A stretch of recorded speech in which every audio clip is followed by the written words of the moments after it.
ला हौला वला कुव्वत इल्ला बिल्लाह अल अलीय्यिल अज़ीम। अऊज़ु बिल्लाहि मिनश शैतानिर रजीम। बिस्मिल्लाहिर रहमानिर रहीम। अल्हम्दुलिल्लाहि रब्बिल आलमीन बारिइल खलाइक़ि अजमईन बाइसिल अंबियाइ वल मुरसलीन वस्सलातु वस्सलामु वत्तहिय्यतु वल इकराम अलल बशीरिन नज़ीर अस्सिराजिल मुनीर सय्यिदना व नबियना व शफीअना इंशा अल्लाह अबिल क़ासिम मुहम्मद।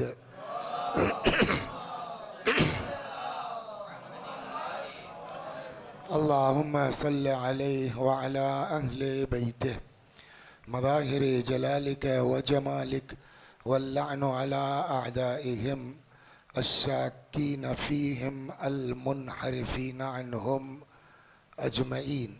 अम्मा बअदु फ़क़द क़ाल रसूलुल्लाह सल्लल्लाहु अलैहि व आलिहि वसल्लम इन्नी तारिकुन फ़ीकुमुस सक़लैन किताबल्लाहि व इत्रती अहल बैती मा इन तमस्सकतुम बिहिमा लन तज़िल्लू बअदी। सलवात बर मुहम्मद व आले।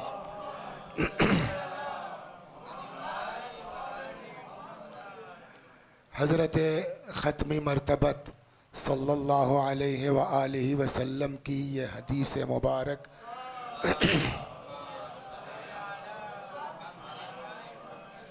ये एक बहुत बड़ा कारनामा है इन नशिस्तों का, मजालिस इमाम हुसैन सलामुल्लाह अलैह का, कि न जाने कितनी रिवायतें, हदीसें और आयतें हमारे बच्चों को इन मजालिस के तुफ़ैल में याद हैं।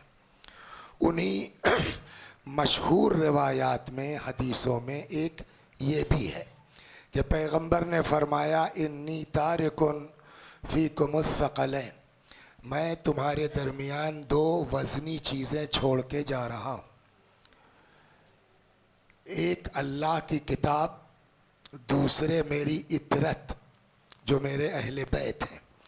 मा इन तमस्सकतुम बिहिमा लन तज़िल्लू बअदी, जब तक इन दोनों से वाबस्ता रहोगे, यानी कुरान से भी और बोलिए अहले बैत से भी, लन तज़िल्लू बअदी, तो हरगिज़ मेरे बाद गुमराह नहीं होगे। इसका क्या मतलब हुआ? अगर इन दोनों से वाबस्ता रहोगे, लन तज़िल्लू, हरगिज़ गुमराह नहीं होगे। इसका मतलब ये हदीस खुद बता रही है कि नबी के बाद गुमराही का इम्कान है। अगर गुमराही का चांस ना होता तो कभी नबी ये न कहते कि इन दोनों से वाबस्ता रहोगे तो बचोगे, वरना गुमराह हो सकते हो।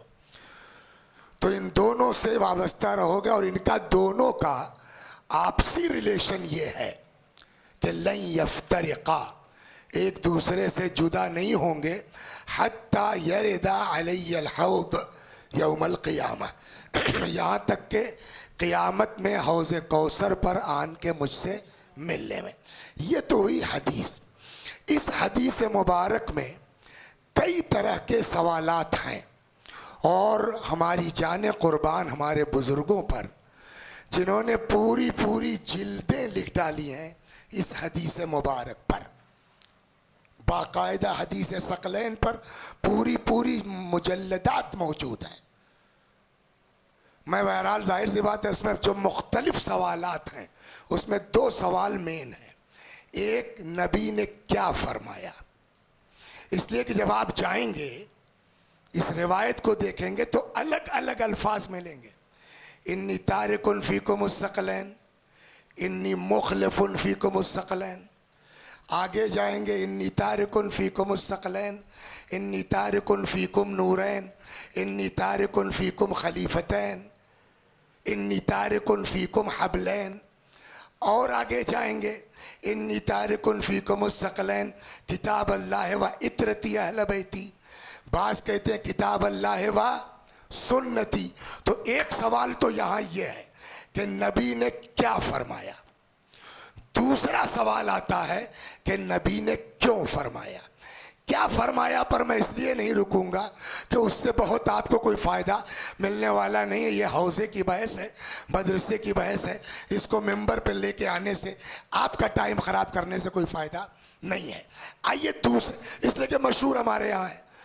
अब वहाँ जहाँ इल्मी बहस होगी वहाँ ये सवाल होगा कि क्या फरमाया, लेकिन जब आप ये मेंबर पर आइएगा तो डिसाइड करके आइए कि क्या फरमाया। मशहूर है कि नबी ने फरमाया, मैं तुम्हारे दरमियान, बोलिए, दो चीज़ें छोड़ के जा रहा हूँ वज़नी, एक अल्लाह की किताब, दूसरे मेरी इतरत, मेरे बच्चे, मेरे अहले बैत। दूसरा सवाल ये, नबी ने क्यों फरमाया? ये नबूवत, रिसालत, माअज़ल्लाह बादशाहत है कि बाप के बाद बेटा, बेटे के बाद पोता, पोते के बाद उसका बेटा। यहाँ भी तो वही हुआ, रसूलुल्लाह, उनके बाद उनके दामाद, उनके बाद नवासे, फिर उनका बेटा, फिर उनका बेटा। अल अयाज़ु बिल्लाह, माअज़ल्लाह, ये नबूवत क्या बादशाहत है? ये एक ऐसा सवाल है कि जिसका जवाब हमारे बच्चों को पता होना चाहिए। सलवात पर मोहम्मद व आले मोहम्मद। बहुत वक्त आपका नहीं लूंगा। तो अब गुफ्तगू का महवर क्या हुआ कि रसूलुल्लाह ने क्यों फरमाया। देखिए, आज का ज़माना जो है, हमको बहुत मेहनत करने की ज़रूरत नहीं है। पुराने ज़माने के लोग मालूम हुआ एक एक हदीस ढूंढने के लिए पूरी पूरी किताब छानते थे, दो दो चार चार दिन लग जाते थे। मरहूम कोलैनी रहमतुल्लाह अलैह मीलों का सफ़र करते थे एक हदीस सुनने के लिए। पैर में जख्म आ गए, वो कपड़ा बांध के चलते थे। तो वो ज़माना उन लोगों का था, खुदा उनकी कब्रों पर रहमत नाजिल करे। आज हम लोगों को कुछ करना नहीं है, बहुत इतना काम हमारे बुजुर्ग कर गए हैं कि हमको खाली उन्हें पढ़ लेना है और कुछ जहमत की ज़रूरत नहीं है उसमें। अब आप जब आइएगा, मैंने कहा ना, खुद हमारे हिंदुस्तान में अबकातुल अनवार इसी मौजू पर है, तो पूरी पूरी जिल्दें हैं, बुजुर्गों ने लिखी है। हमको उसमें से निकाल के आधे घंटे में जो पब्लिक के हिसाब से है वो निचोड़ पेश करना है। सलवात बर मोहम्मद व आले मोहम्मद। हमारा कोई कमाल नहीं है इसमें, मेहनत उन बुजुर्गों की है। हमारा कमाल ये है कि उसमें से वो मत करके जो मेन बालाई है वो आपको हम पेश करते हैं। अगर हम बुजुर्गों की तहरीरें देखें तो मोटे तौर के ऊपर बुजुर्गों ने 4 जवाबात दिए हैं कि रसूलुल्लाह ये नबूवत है, बादशाहत नहीं है। तो क्यों कह के गए मेरी औलाद? जवाब इसका 4 दिया हमारे बुजुर्गों ने कि क्यों कह के गए। नहीं, रसूलुल्लाह पर वाजिब था कह के जाइए। नंबर 1, अब यहां से देखिए, कल तक तो था हदीस वदीस पढ़ लेते थे, आदमी है नहीं है जितने में आ गया। ये इस वक्त की जो गुफ्तगू है, जरा सा आप चूके, मेरी कोई गारंटी नहीं है कि आप समझेंगे कि नहीं समझेंगे। सलवात पर पूरी तवज्जो होना चाहिए आधा घंटे तक।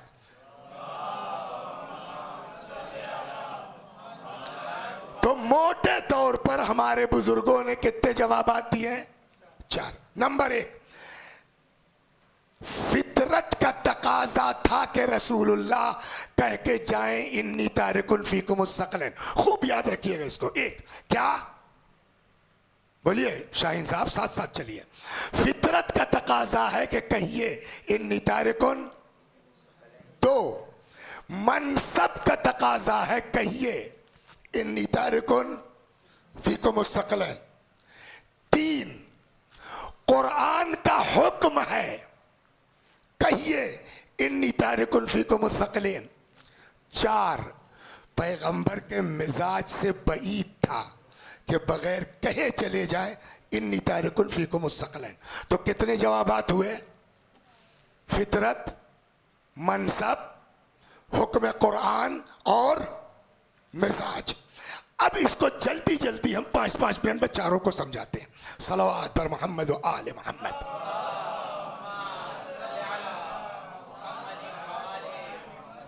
तो पहला जवाब क्या है? फितरत का तकाजा यह है कि कहिए फितरत क्या है? हर इंसान की फितरत यह है कि जब कोई चीज बनाता है तो मरने से पहले उसको ये फिक्र होती है कि जो चीज मैंने इतनी मेहनत से बनाई है वो मेरे बच्चे कहीं बर्बाद न कर दें। ये हर आदमी की, एक मकान बनाया, एक आदमी है जिंदगी भर उसने शायरी की, ये मोटी कापियां उसके घर में रखी हैं अशार की, गरीब आदमी है बेचारा, नहीं छप सकी। उस शायर को सबसे ज्यादा फिक्र किस बात की होगी? बोलिए मोहम्मद साहब। कि कोई ऐसा हाथ मिल जाता जो बाद में मेरे इन अशार को छपवा के महफूज कर देता, जाया ना होती। हमने एक किताब लिखी, गुर्बत की वजह से नहीं छाप सके। मरते वक्त सबसे ज्यादा फिक्र हमको किस बात की होगी? कोई आदमी मिल जाता जिसके मैं कापी अपने हवाले कर देता, मेरे बाद ये छपवा देता, मेरी चीज जाया ना होती। तो हर इंसान की फितरत, एक बाग लगाया आपने, सबसे ज्यादा जो फिक्र होगी मरते वक्त वो इसी की कि मेरे बाद मेरे लड़के बाग को बर्बाद ना कर दें। तो ये फितरत है ना, इस फितरत से बोलिए किसी को इनकार है? हमने अगर कोई चीज बनाई है तो फितरत इंसानी ये है कि हम उसको बचाने की फिक्र जरूर, बोलिए। अच्छा, ये प्रॉपर्टी बचाने की जो फिक्र है, इस्लाम इसको एक्सेप्ट करता है कि नहीं करता? ये भी बात हो जाए। ये जो हमारा मिजाज है जायदाद को महफूज करना, इस्लाम इस मिजाज को रिकग्नाइज करता है कि नहीं करता? यस, करता है। बल्कि इस्लाम ने तरीका बताया है, वक्फ काहे के लिए है। वो जो बाग मेरे बाप वक्फ करके चले गए, अगर वक्फ ना होता, हर साल बेचता मैं एक टुकड़ा, नई कबा पहनता, ठाट से घूमता, हज जियारत करता, लेकिन मेरे बाप ने वक्फ कर दिया। क्यों? औलाद के हाथ बंध जाए मगर जायदाद महफूज रहे। ये फितरत है आदमी की कि नहीं है? बोलिए। एक साहिब बाग को बाग बचाने की फिक्र का हक है, एक शायर को अपना दीवान बचाने की फिक्र का हक है, एक किताब वाले को अपनी किताब बचाने की फिक्र का हक है। वो नबी जिसने इस्लाम को फैलाने के लिए कूड़े खाए, साहिर कहा गया, जादूगर कहा गया, दीवाना कहा गया, जब नबी इस दुनिया से जाने लगेंगे तो क्या उनको फिक्र नहीं होगी कि जिस दीन को इतनी मेहनत से मैंने फैलाया है, कोई मजबूत हाथ मिल जाता जो अपनी जान दे के मेरी जायदाद बचा लेता? ये फितरत है कि नहीं है? और अब नबी ने देखा कि दुनिया में मेरे बच्चों के अलावा कोई ऐसा नहीं है जो अपना गला कटा के मेरी जायदाद बचाए। लिहाजा नबी ने फरमाया, इन्नी तारिकुन फीकुम मुस्तक़ल है, सलवात पर मोहम्मद आले मोहम्मद। ये फितरत।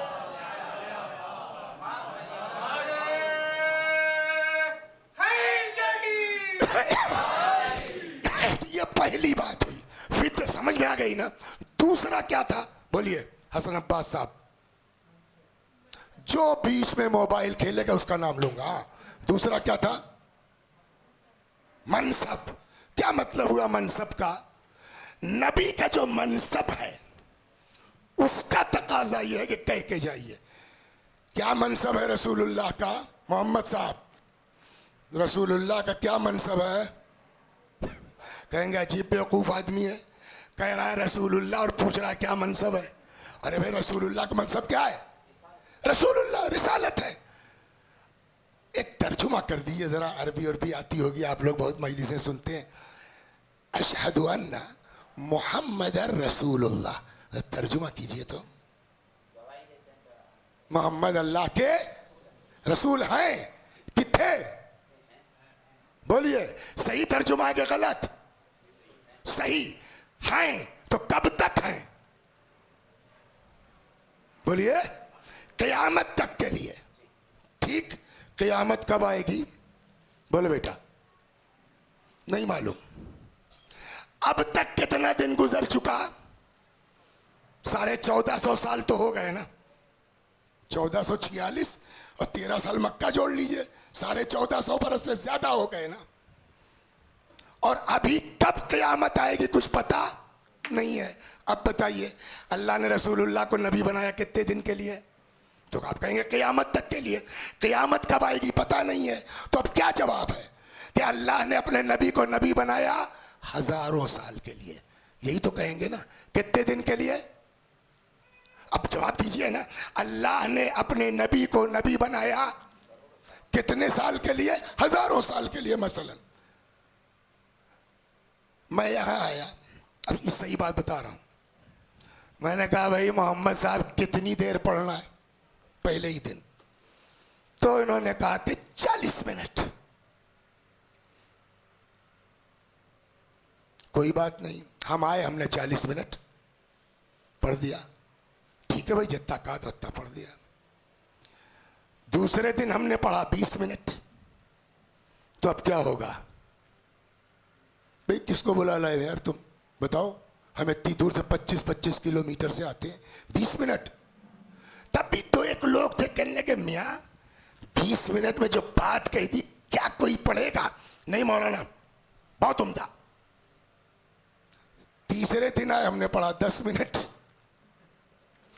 अब मुखालफत की तादाद ज्यादा हो गई। चौथे दिन आए, हमने कहा कि लोगों माह मुबारक रमज़ान का महीना है। ओ, माह मुबारक रमज़ान है, इस महीने में दुआ कबूल होती है, दुआ मुस्तजाब होती है, अमाल मकबूल होते हैं। दुआ कीजिए अल्लाह से खुदा तौफीक दे। अस्सलामु अलैकुम वरहमतुल्लाहि वबरकातुहू। 1 मिनट में नीचे आ गए। अब बोलिए, कोई साथ देने वाला है मेरा? अगर हमको 1 घंटा पढ़ना था, हमने आधा घंटा पढ़ा, तो कुछ लोग हमारा साथ देंगे, चलो 50%। 1 घंटा पढ़ना था, हमने 15 मिनट पढ़ दिया, चलो फिर भी जो है वो चौथाई पढ़ दिया। हमने 1 घंटे की जगह 1 मिनट पढ़ा। अब कोई है कहने वाला? हर आदमी क्या कह रहा है? कुछ पढ़ा ही नहीं, कुछ पढ़ा ही नहीं। अच्छा, मौलाना अली अकबर साहब करबलाई, इन्होंने भी कहा कि आज तो हद कर दी भाई तुमने, है तुमने तो कुछ पढ़ा ही नहीं। मैंने कहा मौलाना आपके पीछे नमाज जायज नहीं है। क्यों? मैंने कहा आप झूठ बोलते हैं। मैं झूठ बोलता हूं? कहा आपने अभी कहा ना कि तुमने कुछ नहीं पढ़ा, तो ये झूठ नहीं है। मैं मिंबर पे गया, मैंने ये जुमला पढ़ा, पूरे 60 सेकंड मैंने मजलिस पढ़ी है। 1 मिनट आप कह रहे कुछ नहीं पढ़ा। तब जवाब क्या है इनका? सुनो, हमको बेवकूफ मत बनाओ, पब्लिक को बना सकते हो। किल्लत, अब जुमला सुनिए बुजुर्गों का, किल्लत घटते घटते एक ऐसे मकाम पर पहुंच जाती है जहां उसका वजूद अदम के बराबर हो जाता है।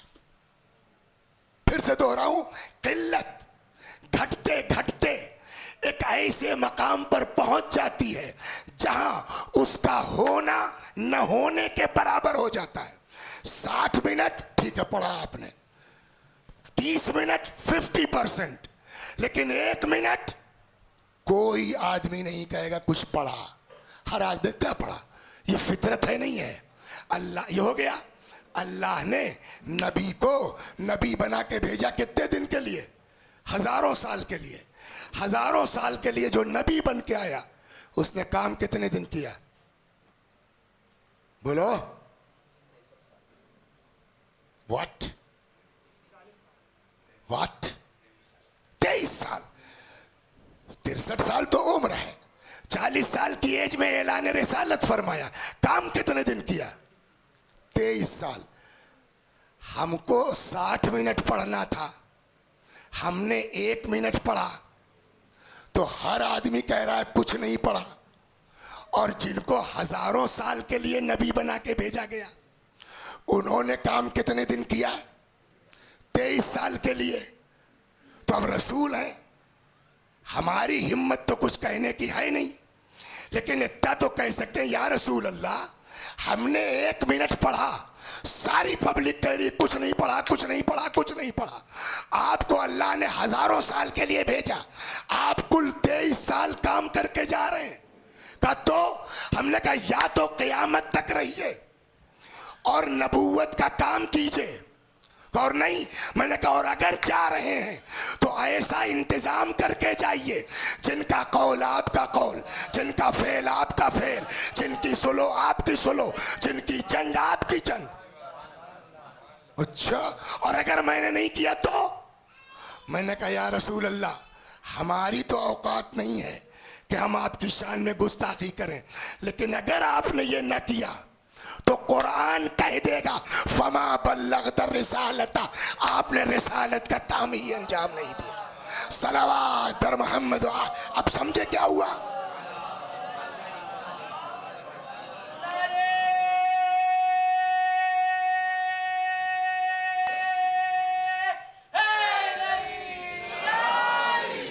तो मनसब का तकाजा है। पहला क्या था? फितरत। अब दूसरा क्या हुआ? बोलिए।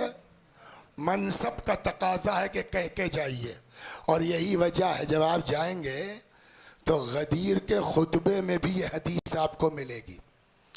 उसका सिस्टम ही यही है कि ये हदीस इरशाद फरमा के क़यामत तक का सिस्टम बताया, और जो पहला आदमी था उसको हाथ में उठा के पहचानवा दिया, मन कुल तो मौला हो फहादा अलीउल मौला, ये पहला आदमी है।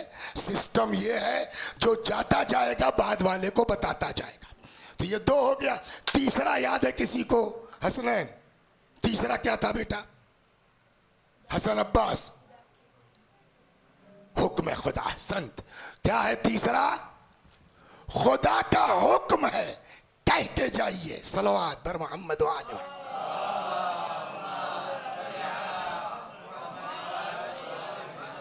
खूब कहाँ है खुदा का हुक्म भाई कुरान में? कुल इन्नी तारिकुल्ला सलकुम अलैहि अजरन तो सुना है, लेकिन क्या कोई आयत है माज़अल्लाह कुल इन्नी तारिकुन फीकुम मुस्तक़िलन? कन्ना का तब कैसे कहा आपने हुक्म कुरानी? मैंने कहा अब सलवात पढ़िए तो फिर इसको 5 मिनट इसमें भी लगेगा।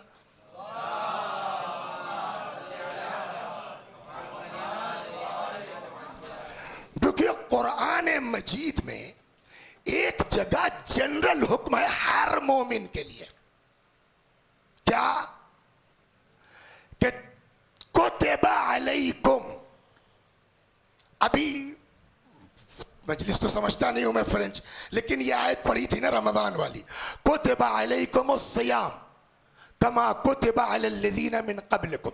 क्या मतलब हुआ इसका? कुतिबा, तुम्हारे ऊपर रोजे लिख दिए गए हैं, यानी वाजिब कर दिए गए।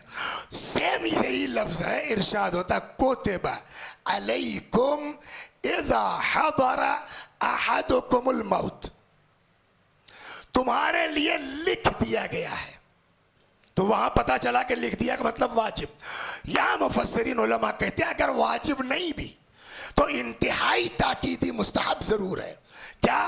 कुतिबा अलैकुम इज़ा हदरा अहदुकुमुल मौत, तुम्हारे लिए लिख दिया गया है कि जब तुम में से किसी को मौत आने लगे। क्या लिख दिया गया है? शर्त के साथ, इन तरका खैरन, अगर खैर छोड़ के जा रहे हो तो। सनीमा हाल छोड़ा है, उससे बहस नहीं है। अगर कुछ खैर छोड़ के जा रहे हो तो क्या लिख दिया गया है? अल वसीय्या, अपने बाद वालों के लिए, अकरबा के लिए, वालिदैन के लिए क्या करके जाओ? बोलिए, वसीयत। तो हुक्म कुरानी है कि अगर कुछ खैर छोड़ रहे हो, शर्त क्या है? अगर कुछ खैर छोड़ रहे हो तो अपने बाद वालों के लिए वसीयत करो। हुक्म खुदा है। रसूलुल्लाह की जिंदगी में भी कुछ खैर है? हाँ माज़अल्लाह। वो क्या छोड़ के जा रहे हैं? कहा वो छोड़ के क्या, पहले ये तय करो वो लेके क्या आए थे, तब तय होगा छोड़ के क्या जा रहे हैं। अब लेके क्या आए थे में कल ही सुना होगा फिर आपने, हुवल्लज़ी, बोलो, बाअस। हाँ आगे, मिनहुम नंबर 1 यतलु अलैहिम आयातिही, 1 वयुज़क्कीहिम 2, वयुअल्लिमुहुमुल किताब 3, वल हिक्मा 4। तो कितनी चीजें लेके रसूलुल्लाह आए यहाँ? 4 चीजें। तज़किया नफ्स, तिलावत किताब, तालीम किताब और तालीम हिकमत, यही 4 लेके आए ना। तो अब जब जाएंगे तो क्या छोड़ के जाएंगे? यही 4 छोड़ के जाएंगे ना। इन चारों में एक का नाम है हिकमत। क्या है? हिकमत के बारे में पढ़िए कुरान क्या कहता है। आयतुल कुर्सी से थोड़ा आगे पढ़िएगा। युतल हिकमत मन यशा, अल्लाह जिसे चाहता है हिकमत देता है। वमन युतल हिकमत फकद ऊतिया खैरन कसीरा, और जिसको हिकमत दे दी उसको खैरे कसीर दे दिया। तो पैगंबर की चौथाई प्रॉपर्टी क्या है? खैरे कसीर। तो कुल प्रॉपर्टी कितना बड़ा खैर होगी। और कुरान ने क्या कहा? अगर खैर छोड़ के जा रहे हो तो वसीयत करके जाओ। बताओ मुसलमानों, पैगंबर क्या वसीयत करके गए? इसलिए पैगंबर को हुक्म खुदा है, कह के जाइए इन्नी तारिकुन फीकुम मुस्तक़िल है। सलवात पर मोहम्मद व आले मोहम्मद, ये 3 चीजें हुई।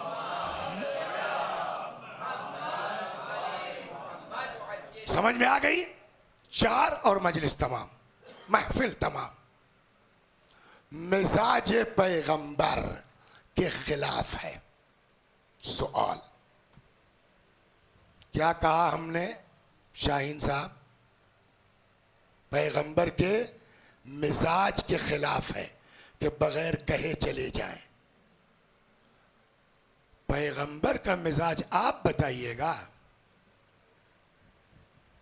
अपना मिजाज मालूम है? अपनी औलाद का मिजाज मालूम है? सलवात और मोहब्बत सुनिए आप।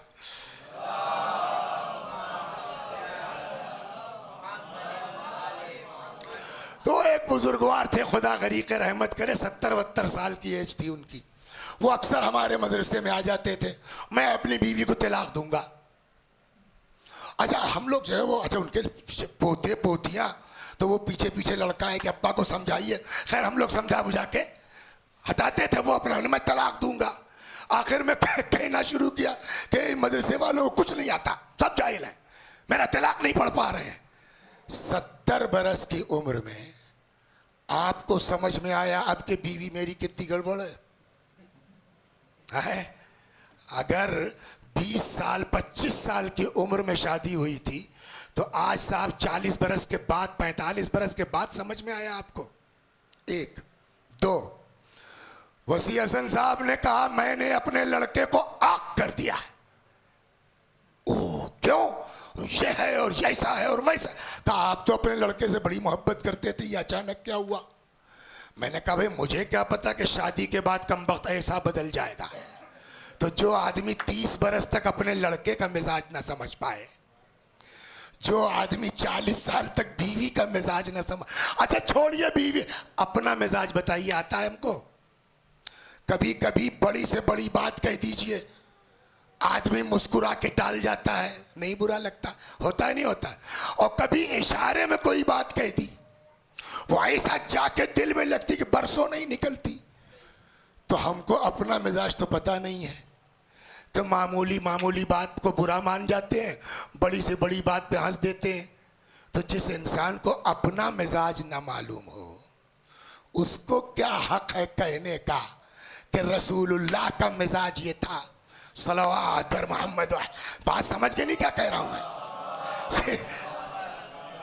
जिस आदमी को अपना मिजाज नहीं मालूम उसको ये क्या हक है कहने का कि रसूलुल्लाह का मिजाज ये है? जवाब का हम अगर बताएं कि रसूलुल्लाह का मिजाज ये है तब ये सवाल होगा। देखिए हम आप दोस्तियां करते हैं, 10 साल के बाद टूट गई, एक दूसरे के जान के दुश्मन हो गए। क्यों? यार समझ नहीं पाई ये आदमी इस टाइप का है। तो हम लोग बगैर मिजाज समझे दोस्ती कर लेते हैं, लेकिन अल्लाह बगैर मिजाज समझे हबीब नहीं बनाता। तो अगर उसने हबीब बनाया, अच्छा वो तो खालिक मिजाज है, उसको नहीं पता होगा मिजाज तो किसको पता होगा। और उसने हबीब बनाया है। तो अब खुदा से पूछे कि पालने वाले तेरे हबीब का मिजाज क्या है। सलावत पर मोहम्मद व आले मोहम्मद। तमाम। अब आइए कुरान में एक सवाल आपसे करें हसन अब्बास भाई, बताइए लालच अच्छी चीज है कि बुरी चीज? बुरी चीज है। लालच बुरी चीज है। हदीस भी कहती है कद अज़्ज़ मन क़ना व ज़ल्ल मन तमा। इज्जत उसे मिली जिसने कनाअत की, जलील वो हुआ जिसने लालच की। तो लालच अच्छी बात नहीं है। तो मोहम्मद साहब को शौक हुआ कि मेरा लड़का आलिम हो जाए, तो क्या करें, कहाँ भेज दें? उन्होंने अली अब्बास ने कहा कि हम तो हैं ही हैं, कुम भेज दीजिए। खैर साहब ये कुम में पढ़ने लगे। एक मरतबा मोहम्मद साहब गए ज़ियारत के लिए, तो कहने लगे अली अब्बास बताओ हसन अब्बास कैसा है, पढ़ने लिखने में मतलब था इनका। अब अली अब्बास ने कहा रे मामू बहुत लालची लड़का है। अब मोहम्मद साहब अभी देख लीजिए चेहरा कैसा उतरा हुआ है, समझा क्या? अच्छा अली अब्बास ने भी देखा कि मामू थोड़ा खल गया तो थोड़ा और मजा ले लिया जाए, तो बहुत लालची है। कहा मियाँ ऐसी तो कोई बात नहीं है, वहाँ तो फ्रिज भरी रहती थी, पलट के नहीं देखता था, शहरी के लिए जगाते थे पानी पी के सो जाता था, तो ये कोई लालच तो है नहीं इसके अंदर जो है वो। इन्होंने खूब लालची लालची लालची। आखिर में देखा कि अब मामू का गुस्सा पूरे शबाब पर है। कहने लगे रे आप समझे नहीं, अभी तो ये इब्तिदाई वो है ना, मगर जब देखिए किताब बगल में दबाए, इनके पास साहब ये क्या मतलब हुआ, पता नहीं कितनी लालच इसको पढ़ने की है। जैसे इन्होंने कहा पता नहीं कितनी लालच पढ़ने की है, अब देखिए चेहरा मुस्कुरा रहे नहीं मुस्कुरा रहे, देखिए देख लीजिए। तो आदमी इसका मतलब क्या हुआ? अब बोलो हर लालच बुरी होती है? नहीं। का अब ज़मीन हिर्स देखी जाएगी। अगर ज़मीन हिर्स पस्त है लालची पस्त होगा, अगर ज़मीन हिर्स बुलंद है तो लालची बुलंद होगा। हो गया ना? तो अब इस लालच को अरबी में क्या कहते हैं? हिर्स। क्या कहते हैं? हिर्स। लालची को अरबी में क्या कहेंगे? हरीस। का की के लिए क्या लगेगा अरबी में? अला। हरीसोन अलल माल, माल का लालची। हरीसोन अलल इल्म, इल्म का लालची। कुरान ने अपने हबीब के लिए यही लफ्ज इस्तेमाल किया है। इरशाद होता हरीसोन अलैकुम। अब मैं लालच का लफ्ज नहीं इस्तेमाल करूंगा, कोई बीच से काट के लगा दे गुस्ताखे रसूल, मैं वही लफ्ज यूज करूंगा जो कुरान ने कहा है। क्या कहा कुरान ने? हरीसोन अलैकुम, ये तुम्हारा हरीस है। किसका हरीस बोलिए? इंसानों का। काहे के हरीस है? हमारे माल के, हमारी दौलत के, हमारे बाग के। का वो तो पहले ही दिन कह दिया था अबू तालिब से, चचा इन लोगों से कह दीजिए कि एक हाथ पे चांद और एक हाथ पे सूरज रख दें, मैं हिदायत से बाज नहीं आऊंगा। तो अब इस एतबार से ये हरीस हैं उम्मत के। काहे के हरीस हैं? माल के ना, दौलत के ना, फिर हिदायत के। काहे के हरीस हैं? और अगला फिक्रा भी बता रहा है कि हिदायत के। पूरी आयत के हरीसुन अलैकुम बिल मुमिनीना रऊफुन रहीम। मेरा नबी तुम्हारा हरीस है और मोमिनीन के लिए रऊफ और रहीम है। क्या मतलब हुआ? यानी जब तक मोमिन नहीं हो तब तक इनको लालच है कि मोमिन हो जाए, और जब मोमिन हो गए तो रऊफ और रहीम है। तो पैगंबर का मिजाज समझ में आया। नबी का मिजाज क्या है बोलिए हादी साहब? अब तो समझ में आया रसूलुल्लाह का मिजाज, ये हरीस हैं उम्मत की हिदायत के। रसूलुल्लाह का मिजाज क्या हुआ? बोलिए मोहम्मद साहब। रसूलुल्लाह लालची है काहे के? हिदायत उम्मत के। हो गई बात। हिदायत उम्मत की लालच है, ये मिजाज है पैगंबर का। आदमी की रूह आसानी से नहीं निकलती जो हरीस होता है, जब तक मकसद पूरा ना हो जाए। अब नबी का आखिरी वक्त आ गया। क्या सब लोग हिदायत पा चुके थे? बोलिए नहीं तो अब नबी के अंदर ये लालच है कि सब हिदायत पा जाते। क्या करें? कोई ऐसे लोग मिल जाते कि जो मेरी तरह हिदायत के लालची होते, मैं उनके हवाले कर देता। अब नबी ने देखा पूरी उम्मत में मेरे बच्चों के अलावा कोई उम्मत की हिदायत की लालच नहीं रखता है। सलावत बर मोहम्मद आले मोहम्मद।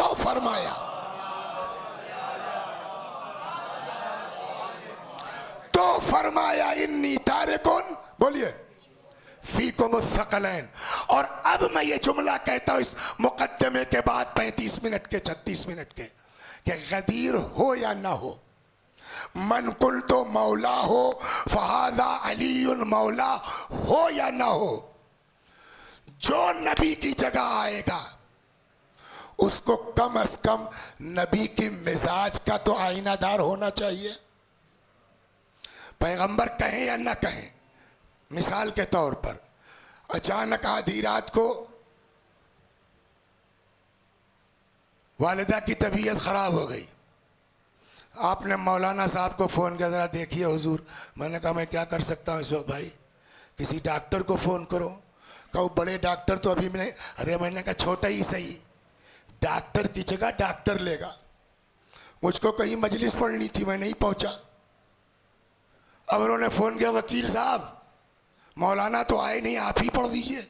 उनका मैं क्या पढ़ दूंगा भाई? मौलाना कुछ समझ में आया, डॉक्टर की जगह डॉक्टर आएगा, वकील की जगह वकील आएगा, खतीब की जगह खतीब आएगा। रसूलुल्लाह इस दुनिया से चले गए, अब हमको उनके जानशीन की ज़रूरत है। तो हमको तलाश करना पड़ेगा कि नबी का मिजाज क्या था।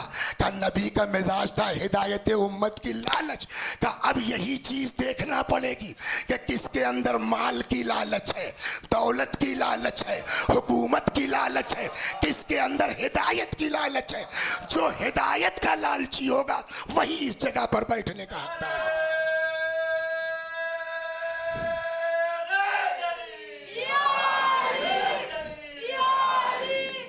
और जब इस बात को आप समझ गए, बस 1 सेकंड की बात है, हिदायत की लालच, और ये इस इनवान से जब आप चलेंगे ना, तो रसूलुल्लाह के बाद अमीरुल मोमिनीन से लेके और हजरत तक ये आपको मुश्तरक मिजाज मिलेगा।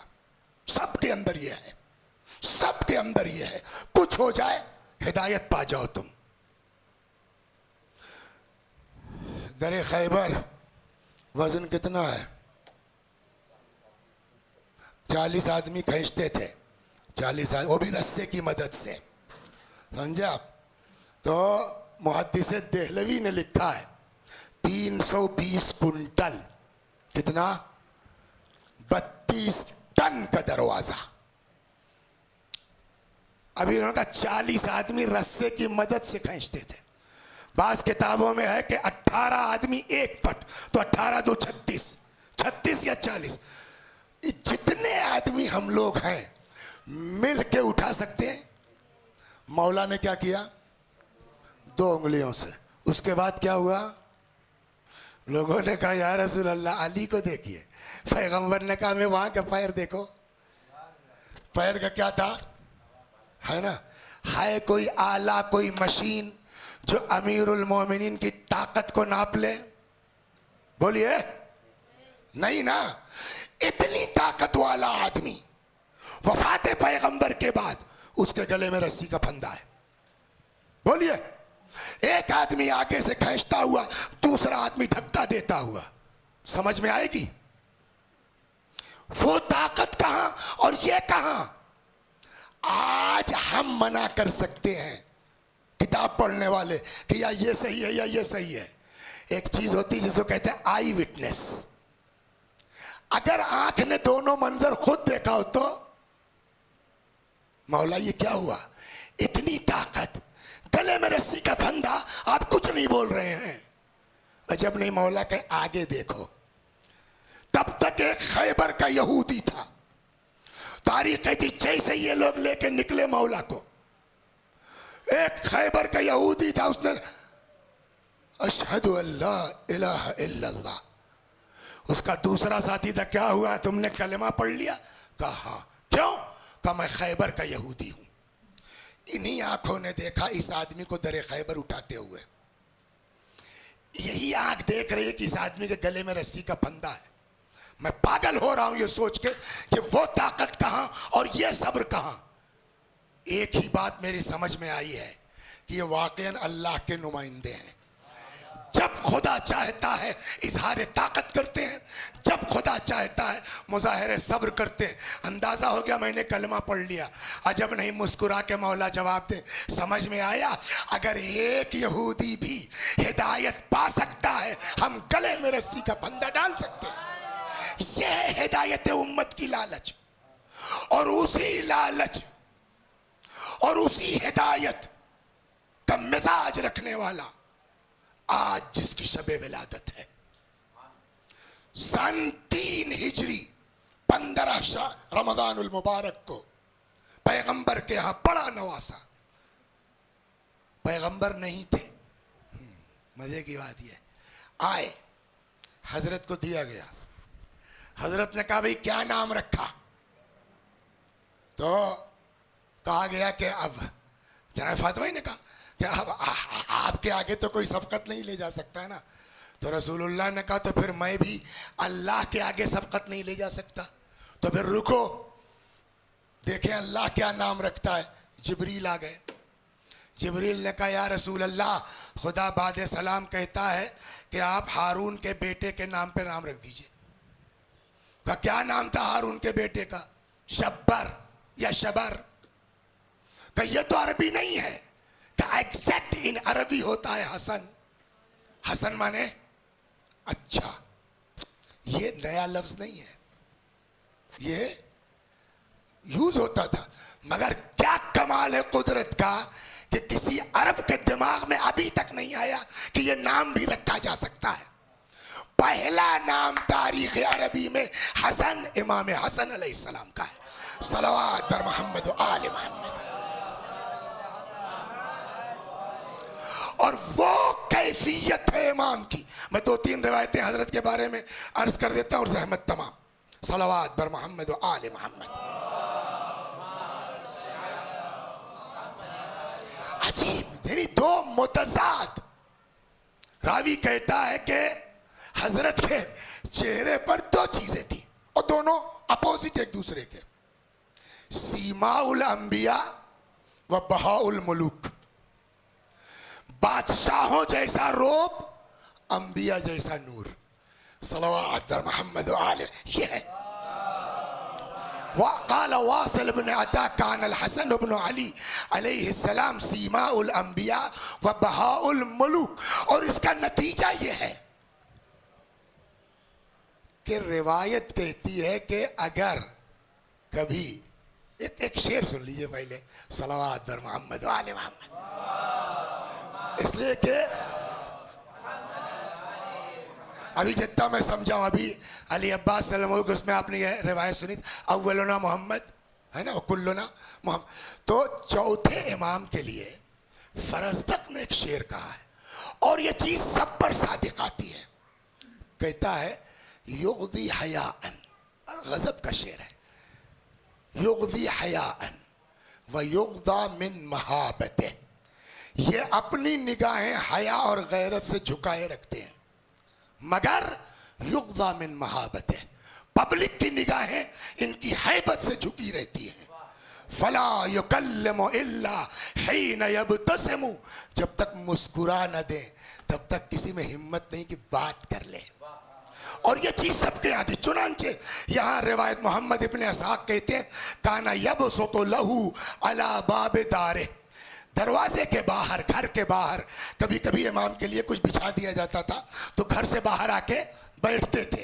फ़ैज़ा खरजा व जलस, जब हजरत घर के बाहर बैठ जाते थे, इनक़ता तरीक़, लोगों का आना जाना बंद हो जाता था। अब इमाम बैठे, कोई उधर जा ही नहीं रहा, वो हैबत से घूम के जा रहे हैं। फमा मर्र अहदुन मिन खल्क़िल्लाह इजलालन लह, जलालत ऐसी थी कि कोई उधर से गुजरता नहीं था। फ़ैज़ा आलिमा, जब इमाम को ये फील होता था कि लोग मेरी वजह से इधर से जा नहीं रहे हैं हैबत में, तो कहते हैं कि कामा व दखल बैतहु फमर्र अन्नास, तो इमाम घर के अंदर चले जाते थे, तब वो रास्ता शुरू होता था। हैबत का आलम ये था। जनाब अबुल फुतूह राजी, सलवात पर मोहम्मद व आले मोहम्मद, बस 2-3 जो। जनाब अबुल फुतूह राजी कहते इन्नल हसन इब्न अली काना यहदुरु मजलिस रसूलिल्लाह सल्लल्लाहु अलैहि व आलिहि वसल्लम व हुवा इब्नु 7 सिनीन। इमाम हसन अलैहिस्सलाम पैगंबर के जलसे में आते थे जबकि उम्र क्या थी इमाम की? 7 बरस फ़कत। फ़यस्मउल वही, वही सुनते थे, कुरान सुनते थे। फ़यहफ़ज़ुहु, पूरा याद हो जाता था। फ़याती लिउम्मिह फ़युल्क़ा इलैहा, और आके मिन्नु अन, पूरी तकरीर रसूलुल्लाह की जनाब फ़ातिमा को सुना देते थे। एक चीज़ और है, अल्लाह अकबर, ये बहुत अहम रिवायत है, सुन लीजिए। कितना हो गया? 45 मिनट हो गए। क़ाल सादिक़ अलैहिस्सलाम, छठे इमाम फरमाते इन्नल हसन इब्न अली क़ासम रब्बहु 3 मर्रात। इमाम हसन ने, ये बहुत तवज्जो की बात है, इमाम हसन अलैहिस्सलाम ने अपनी पूरी जिंदगी में क़ासम रब्बहु 3 मर्रात, बंटवारा किया है अपने और खुदा के बीच 3 मरतबा। मतलब जो कुछ जायदाद है, आधी मेरी आधी राय खुदा में। कहते हैं हत्ता नअलन व नअलन व थौबन व थौबन व दीनारन व दीनारन, एक एक लिबास, एक एक जूती, एक एक दीनार, आधा मेरा आधा राह खुदा में। और ये पूरी प्रॉपर्टी का एक बार नहीं, कितनी मरतबा? 3 मर्रात पूरी जिंदगी में इमाम हसन सलामुल्लाह अलैह ने 3 मरतबा इस तरह अपनी पूरे माल का बंटवारा किया है। कान अल हसन अलैहिस्सलाम तमरियन व कान अल हुसैन अलैहिस्सलाम तमरियन। इमाम हसन को भी खजूर बहुत अच्छी लगती थी और इमाम हुसैन अलैहिस्सलाम को भी खजूर बहुत अच्छी लगती थी। इमाम के इबादत के सिलसिले में इमाम ज़ैनुल आबिदीन अलैहिस्सलाम फरमाते हैं कि लम यरा फी शैइन मिन अहवालिहि इल्ला ज़ाकिरन लिल्लाह सुब्हानह। इमाम को हमेशा ज़िक्र इलाही में मशगूल पाया गया। 5वें इमाम फरमाते हैं कान अल हसन कसीरुल इज्तिहाद फिल इबादा व तसद्दुक़। इमाम हसन इबादत और सदका देने में बहुत ज़्यादा कोशिश करते थे, ज़्यादा से ज़्यादा सदका देते थे। कान अल हसन अलैहिस्सलाम, देखिए हम लोग ये फ़र्क है, हम लोग घर में नमाज पढ़ते हैं तो जो भी कपड़ा हुआ अल्लाहु अकबर पढ़ लेते हैं ना, लेकिन जब मार्केट जाने लगते हैं तो बढ़िया वाला है ना। यहाँ रिवायत कहती है मगर इमाम हसन अलैहिस्सलाम जब नमाज में खड़े होते थे तो जो सबसे बढ़िया कपड़ा होता था इमाम उसको पहन के खड़े होते थे कि हम पब्लिक के सामने नहीं, खुदा के सामने आ रहे हैं। सलवात पर मोहम्मद व आले मोहम्मद।